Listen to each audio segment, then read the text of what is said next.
বাচ্চাদের শরীর পরিষ্কার করার জন্য একটা ভালো বডি ওয়াশ আমি বাড়িতে তৈরি করে মানে তোমাদেরকে বলবো, যেটা তোমরা বাড়িতে তৈরি করে নিতে পারবা। কিন্তু এই জিনিসটা খুবই সহজভাবে তৈরি করা যায়। দুধের সর আছে না, দুধের সর নিয়ে নেবে 1 চামচের মতো।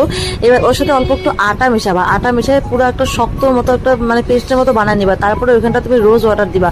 যদি রোজ ওয়াটার না থাকে তাহলে এমনি নর্মাল জল দিবা। জল দিয়ে ওইটাকে মানে ভালো করে মিশিয়ে নিবা। মিশিয়ে নিয়ে ওই জিনিসটাকে বাচ্চার পুরো শরীরে দিয়ে দিবা, শুধু মাথায় বাদে। মুখে দিবা, হাতে দিবা, পায়ে দিবা, পেটে, শরীরে পুরো শরীরে ভালো করে মাখায় দিবা। মাখায় দিয়ে তারপর হালকা হাতে ঘষে ঘষে জল দিয়ে মানে এটাকে ভিজায় ভিজায় আর কি উঠাই দিবা।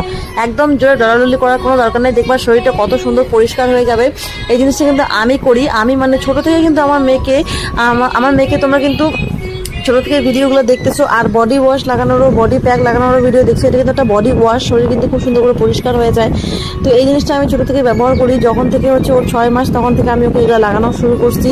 তো এই জিনিসগুলোতে অনেক ভালো ইফেক্টিভ হয় এই জিনিসগুলো। আর হচ্ছে এগুলো লাগানোর পরে মানে স্কিনটা কিন্তু খুব সুন্দর গ্লেজ করে আর স্কিনটা হেলদিও থাকে। এতে করে কোনো রকম ঘা পাশটা কোনো কিছু কিন্তু হয় না। আর ভিডিওটা কেমন লাগবে কমেন্ট করে জানাতে কিন্তু একদম ভুল